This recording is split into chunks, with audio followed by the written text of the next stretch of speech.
But do you accept that there is a considerable body of material which addresses not just their private thoughts of the other individuals in government, of them personally, but relates to the performance of government, to the way in which your administration actually operated? Do you accept that as a general proposition? I do, and I think that that was a good and a healthy thing, because we needed, given the scale of what we were facing, we needed constantly to challenge ourselves and constantly to try to do better.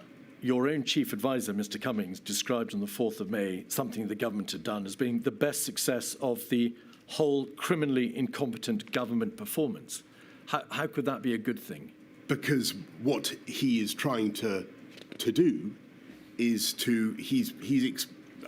not for me to explain his quotation. You can ask him yourself. But what we were generally trying to do was to make sure that we delivered the best possible service for the people of the UK who were going through an absolutely terrible, terrible time.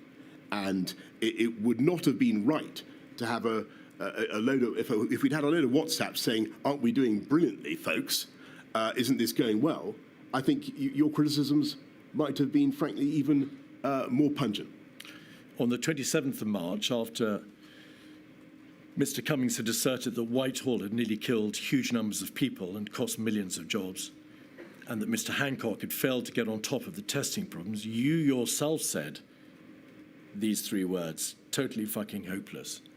That was a reference to the performance of an important part of government. Right, I'd stress the word nearly in that.